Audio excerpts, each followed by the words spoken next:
vocês não vieram para o culto. Me deixaram sozinho agora. Veja como o ambiente influencia. Quantos anos em casa nunca cantou? Mas agora no lugar certo, com o conselho certo, com o ambiente certo, com a influência certa, nasce uma cantora. E o seu cântico é tão bonito que nós aqui 2000 anos depois estamos lendo. Os cantores de hoje gravam uma música, gravam um hino, e a gente toca 6 meses, depois enjoa que não dá para ouvir, e a gente esquece. Mas Maria cantou um cântico que a gente até hoje está aqui. Estamos aqui cantando com ela. Porque a ação do Espírito Santo, ela é isso. Você precisa ter o ambiente certo para florescer. Você que é mãe, você que é mulher, estamos no Dia das Mães, você precisa ser boa influência ou se escapar da má influência. Se o ambiente que você está é tóxico, faz mal para a sua vida espiritual, saia desse ambiente, porque Deus quer que você cante. Vou repetir, Deus quer que você cante. E você canta quando tem alegria. Você canta quando está cheio de Espírito Santo. Você canta quando Deus responde às suas orações. E aqui nesse ambiente bonito, está acontecendo aqui um grande milagre, aonde Maria expressa o seu coração, fala da humildade, fala de que outras mulheres mais importantes do que ela poderiam ser a mãe de Jesus, quando ela fala dos tronos, né? Lá no versículo 52, olha para os tronos, né? Mulheres tão importantes. E um dia eu preguei aqui sobre Maria Madalena, vocês lembram ainda? Quem não lembra, procure essa mensagem no YouTube. Quem era essa mulher e de onde ela saiu? Então, ela está dizendo assim, olha, tem mulheres nos tronos, tem mulheres nos palácios, mas Deus está olhando para as servas. Não adianta estar em trono ou em palácio se você não for uma serva. Não adianta você ter autoridade se você não for um servo, aquele que serve o reino de Deus. E aqui então, vai se desenrolando essa música. E no versículo 56 diz assim, e Maria ficou com ela quase 3 meses. E aí voltou para casa. O que é isso? O que são os 3 meses? Isabel estava com 6 meses quando Maria chegou. 3 meses depois são? Já entenderam, né? Maria ficou naquele ambiente bom. Até que aquele menininho nasceu. Que menininho? João Batista. Ajudou Isabel no momento que Isabel mais precisou. Quando ela mais carecia de ajuda, ela estava lá ajudando. E agora, Maria, então, está livre para voltar. Mas já tinha solução para o problema? 3 meses em oração. Quantos meses em oração? Já tinha solução? A palavra de Deus para você essa noite é confiar. Pastor, faz uma semana que eu estou orando. Quanto tempo Maria orou? Tem coisas que não acontecem na velocidade que a gente quer. Não acontece no tempo que a gente quer. Mas Deus está olhando o nosso coração. Se 3 meses de luta a gente ainda está cantando. Se 3 meses depois a gente ainda está orando. Se 3 meses depois a gente ainda acredita no milagre. Porque agora ela vai descer. E agora ela já começa com aquela pequena barriguinha de 3 meses, né? Amém? É quando as mães começam a colocar as primeiras fotos na internet. Bota a mão na barriguinha, bate aquela foto, né? Para dizer, ó, está aparecendo aí. Foi assim que Maria desceu. Na insegurança. Será que Deus resolveu? Será que Deus resolveu? E aqui a gente vai vendo o quê? Mateus capítulo 1, versículo 19. Eu sou apaixonado pela Bíblia. E te convido a você criar uma jornada de leitura das Escrituras. Para que você veja como as coisas de Deus se esclarecem pela palavra de Deus. 3 meses fora, Maria orando, Isabel orando, pedindo solução, e acontece o versículo 19. Mateus 1,19. Então José, seu marido, como era justo e não queria se inflamar, intentou no coração deixá-la secretamente. Projetando ele isso, eis que em sonho lhe apareceu um. Maria precisou fazer alguma coisa? Maria precisou se explicar?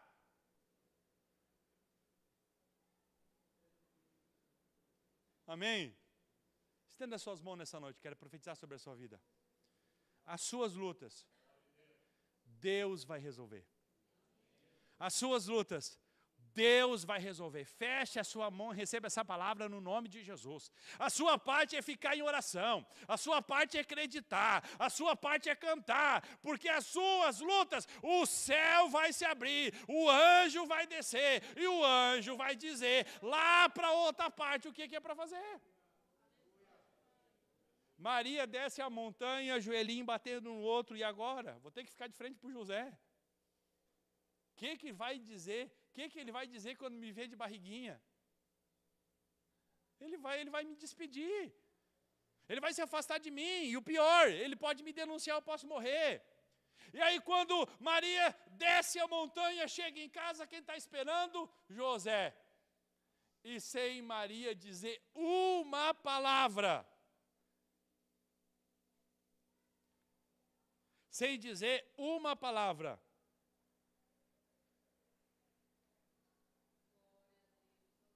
Versículo 24. José, despertando do sonho, fez como o anjo lhe ordenara e recebeu Maria, sua mulher. Maria desce a montanha, nervosa, preocupada, quem está esperando ela? O José. E aí ela pensa, e agora o que vai acontecer? José chega, Maria, também viu o anjo. Glória a Deus, aleluia. José chega para Maria e diz, Maria, eu também vi o anjo. Pastor, eu não entendi essa parte. Eu quero te dizer, você que é mulher, você que é mãe, cujo marido ainda não é crente, estenda as mãos agora que eu quero profetizar sobre você. Se você já entendeu, eu quero dizer, o seu marido vai ver o anjo. Feche a sua mão e receba essa palavra no nome de Jesus. O seu marido também vai ver o anjo. Descansa, descansa, descansa em Deus, descansa nessa palavra. O seu marido também vai ver o anjo. Agora, a partir do capítulo de número 2, versículo de número 4, está para nascer Jesus. E ali começa aquela preocupação, qual o ambiente para receber Jesus? E essa preocupação nós precisamos ainda ter nos dias de hoje. Que preocupação, pastor? Prepararmos hospedaria para que as pessoas, para que Jesus nasça na vida das pessoas. Amém? Vou repetir. Jesus estava para nascer, não tinha lugar para ele. A nossa mensagem essa noite é, você quer que Jesus nasça no teu coração? Aqui tem lugar. A nossa mensagem é que não seja como naqueles dias que não tinha lugar, mas que a gente tenha um ambiente para receber todo tipo de pessoa que quer que Jesus nasça no seu coração, que haja lugar. Essa é a palavra de Deus para nós essa noite. A partir do versículo 8 do capítulo 2, agora os pastores de Belém, aqueles que estavam apacentando as ovelhas, eles recebem a visita do anjo. Quem recebe a visita do anjo? Vejam que não foi o imperador que recebeu a visita do anjo. Não foi Herodes que recebeu a visita do anjo. Não foi os sacerdotes, os fariseus, os saduceus ou os escribas que receberam a visita do anjo.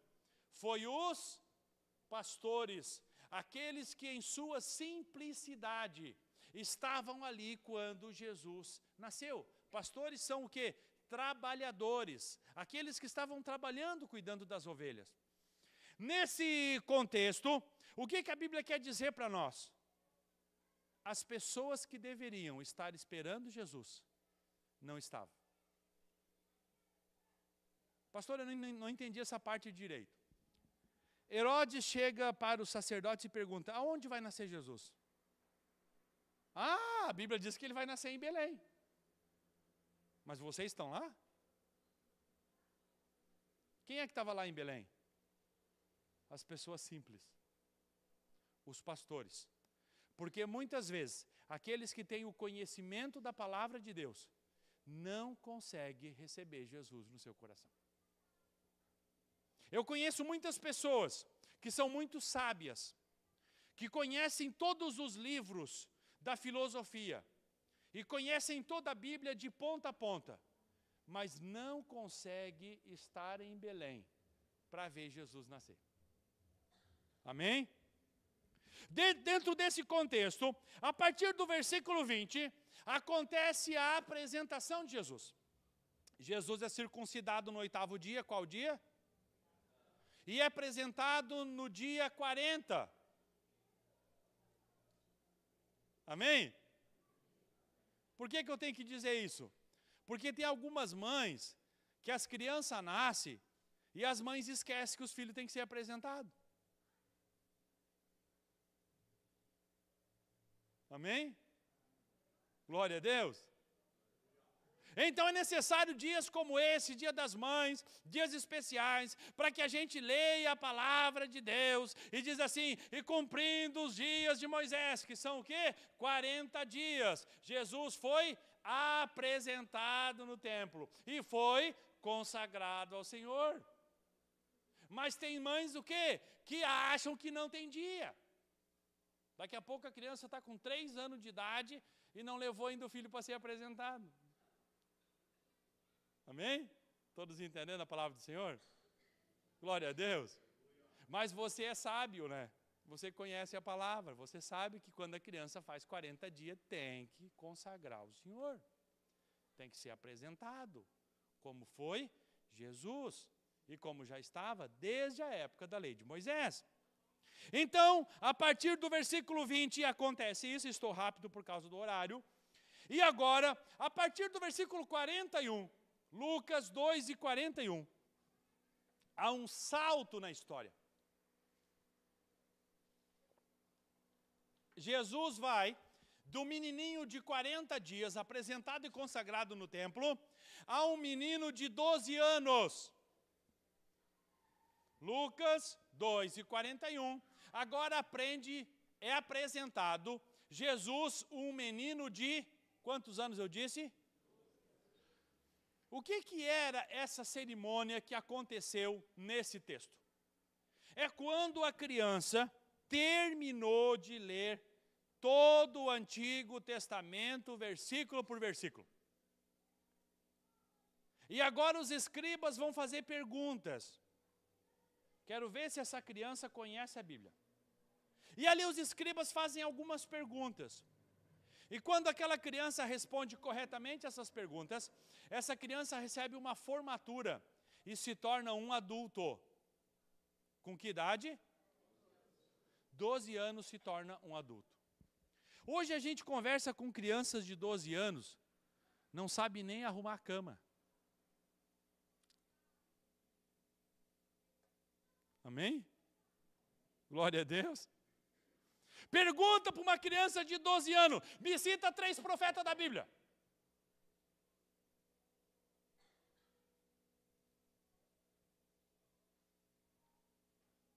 Me cita 3 reis de Israel. Me cita 3 apóstolos. Me cita 3 evangelistas. Me cita 3 patriarcas. As crianças vão achar que a gente está falando de personagem de um jogo. Porque são crianças infantilizadas. Só tem tamanho. Não conhecem a Bíblia Sagrada. Mas Jesus foi interrogado nas Escrituras e respondeu corretamente. Tanto é que a entrevista deveria durar 1 dia. E a de Jesus durou quantos dias? Amém? Por quê? Porque ele começou a ensinar o sacerdote. No começo, Jesus estava respondendo. Respondia. Daqui a pouco, Jesus começou a perguntar: e tu leu o texto de Zacarias? Tu leu sobre o Messias? Tu leu o texto de Malaquias? Tu leu o texto de Isaías? Tu leu o texto de Davi, capítulo 21, o Messias prometido? Tu leu o capítulo 22, onde o Messias será adorado? Tu leu o Salmo 23, onde o Messias será morto? E o sacerdote com o olhão desse tamanho. Amém? Eu lembro que na minha época, com 12 anos, as crianças faziam maratona bíblica. Quem é desse tempo? E uma das perguntas da maratona era citar os 66 livros da Bíblia, de cor. E era difícil ganhar, porque a maioria sabia. Não é só saber decor, era saber decor e falar primeiro. Porque todo mundo sabia. Agora fala para uma criança de hoje, me cita 10 livros da Bíblia. Nem estou falando 66, só 10. Será que uma criança de 12 anos sabe citar? Amém? Glória a Deus, todos compreendendo a palavra do Senhor. Então o que a gente aprende com Maria? Aprende a criar os filhos na palavra de Deus, criar os filhos na igreja. Criar os filhos debaixo do poder da palavra. Esses filhos não vão incomodar você. Não vão te dar trabalho. E agora, para finalizar a mensagem, Lucas capítulo 2, versículo 1. Agora já não é mais um menino de 12 anos, já é um jovem de 30 anos. Jesus tinha acabado de ser batizado. Jesus estava para realizar o primeiro milagre. O que aprendemos com Maria, mãe de Jesus? O mandamento de Maria. O que é isso, pastor? Maria tem quantos mandamentos? Diga comigo. Qual é o mandamento de Maria? Versículo 5. João capítulo 2, versículo 5. Sua mãe disse aos empregados: fazei tudo o que Jesus disser. Qual é o mandamento de Maria? Vamos mais alto? Fazei tudo o que Jesus... É que hoje está distorcido. Parece que hoje Maria é a mãe de Deus, não é a mãe de Jesus, é a mãe de Deus. Amém? E agora parece que é para fazer o que Maria disser. Não, o mandamento de Maria é um só, continua igual. Faz o que Jesus disse. Faz o que Jesus manda fazer. Maria aponta para Jesus. Quando a gente for aprender alguma coisa com Maria, mãe de Jesus, aprenda isso. Maria aponta para Jesus. Tem um problema, precisa ser resolvido. Ela chama os empregados e diz assim: experimenta obedecer ele. Olha o conselho de Maria. Obedece ele. Faz o que ele mandar, faz o que ele disser. E o que aconteceu? Água virou vinho. O problema virou solução. A tristeza virou alegria. Evangelista Nelson, porque o mandamento de Maria para todas as mamães hoje é: faça o que Jesus disser.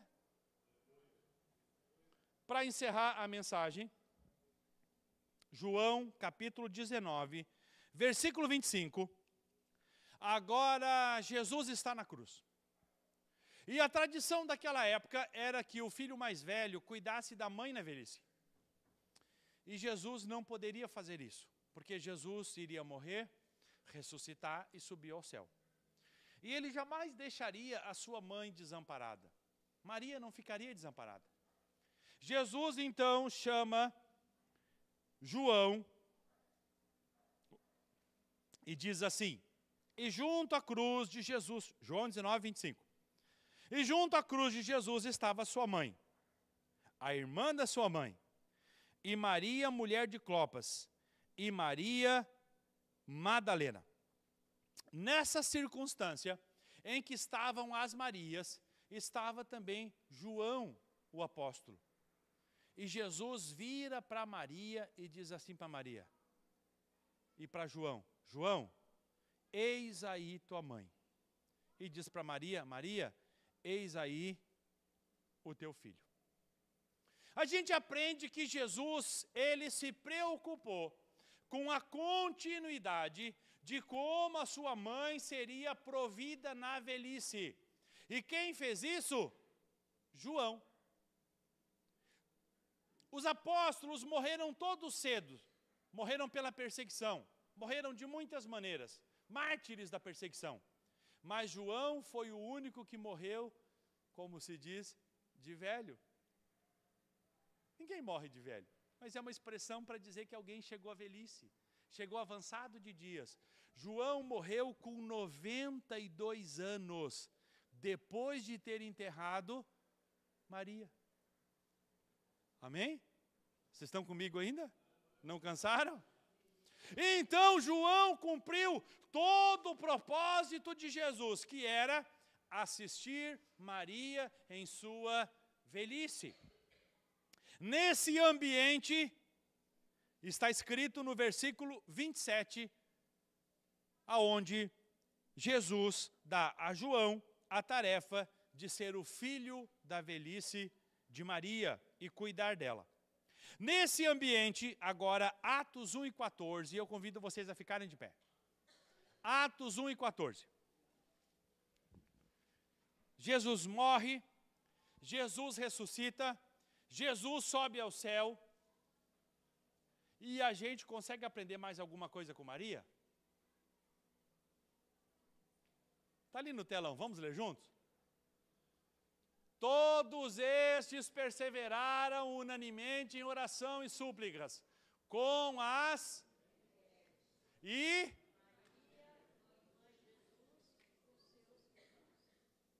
Amém? Qual é o último conselho de Maria? O que a gente aprende com Maria? A igreja primitiva estava para nascer, o Espírito Santo estava para descer derramado, sem medida, não mais contido. Maria estava onde? Na igreja em oração, liderando as mulheres, liderando inclusive os homens. Maria, mãe de Jesus. O que a gente aprende com Maria? Uma vida de oração. E com isso eu encerro a mensagem e agora eu quero orar por você. Pastor Gilmar, quero convidar a banda a se organizar. Estarão cantando após a oração. E você saia do seu lugar e venha receber a oração e unção. A oração que traz milagre para você. A oração que traz cura. A oração que traz transformação, a oração que traz vida. A unção de Deus, que segundo o livro de Tiago, capítulo 5, versículo 13, 14, 15 e 16, tem a capacidade de curar as enfermidades e perdoar os pecados. É isso que vamos estar fazendo agora. Te convido a sair do seu lugar e passar aqui, enquanto vamos todos orar ao Senhor e receber a oração e a unção. Pai, no nome do Teu Filho Jesus Cristo, nós aprendemos essa noite sobre a vida de Maria, a mãe mais importante da Bíblia. Aprendemos a importância da oração, a importância de ser guiado pelo Espírito Santo, a importância de ser exemplo para o seu tempo e a importância de terminar a história na casa de Deus fazendo o que é certo. Aprendemos muito essa noite através da vida de Maria. Mas agora são outras mães que estão vindo aqui na frente. são outras mulheres, são homens de Deus, são os filhos da igreja que estão vindo para receber a oração e a unção. E é sobre eles que eu oro agora, para que recebam o milagre, para que recebam a cura, para que recebam a libertação, para que recebam aquilo que vieram buscar. Sobre a igreja nós profetizamos portas abertas essa noite. Sobre a igreja nós profetizamos a cura, nós profetizamos o milagre, no nome de Jesus.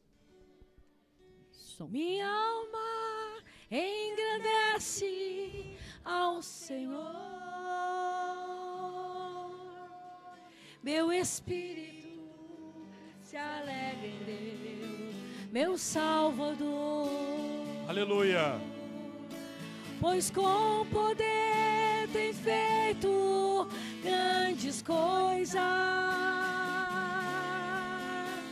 e com misericórdia tem mostrado amor. Santo, Santo,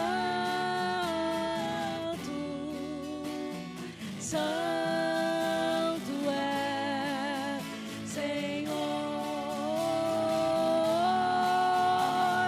Santo,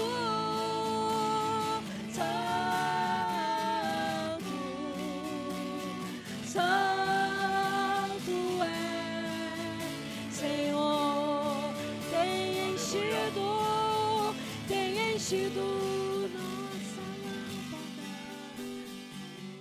Vamos continuar exaltando ao nome do Senhor. Aleluia.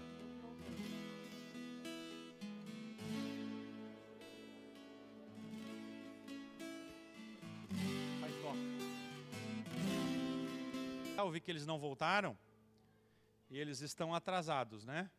Mas antes de encerrarmos a reunião, eu quero fazer um convite.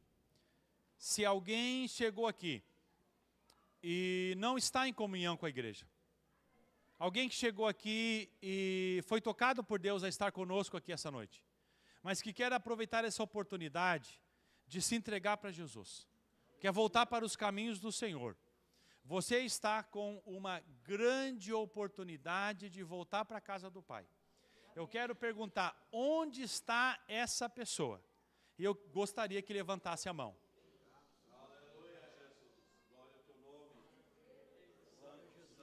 Tem alguém voltando para a casa do Pai? Aleluia. Tem alguém aceitando Jesus como seu Salvador? Aqui em cima? Aleluia. Pode ser? Acho que é melhor, né? Para a igreja ver. Ah, vão? Ok. Muito bem. Então nós vamos assentar por um minuto, enquanto as crianças vão se apresentar. E eu convido as mães a filmarem, a fazerem fotos. É tão bom a gente olhar fotos antigas e ver as nossas crianças ainda pequenininhos, louvando ao Senhor. Você que é mamãe, você que é papai, não perca essa oportunidade de filmar, fazer uma foto, guardar, registrar esse momento tão especial de saber que o seu filho estava na igreja louvando ao Senhor. As professoras, então. Alô, som. Nós estamos sem som, né? Nada do playback também.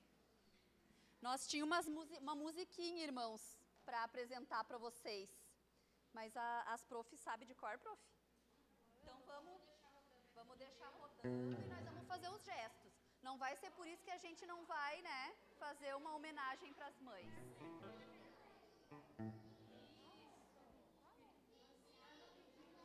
Não tem som, não tem som. Não tem.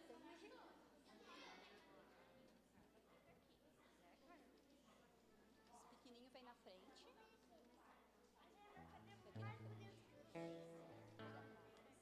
Tu fica aqui na frente. Eu quero saudar a todos, então, na paz do Senhor. E nós queremos deixar também um versículo bíblico para as mães, né? E ele está lá em Provérbios 31, 25. todo mundo conhece, né?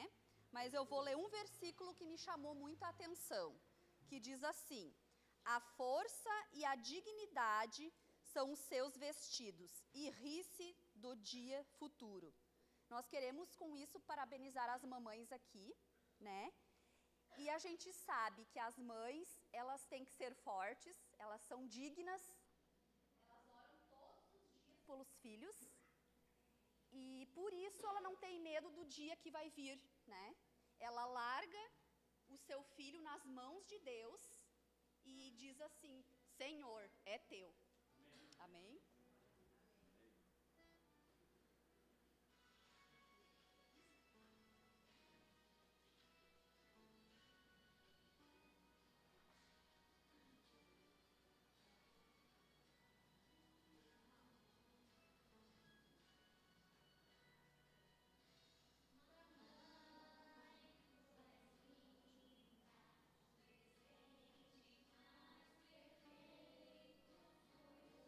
Pai do céu, que desejo você, que quero te acontecer.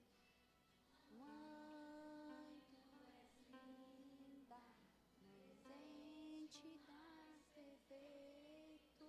Foi o papai do céu que desenhou você, e eu quero te agradecer. Os olhos não sei as estrelas, meus braços me aquecerão. Não ficava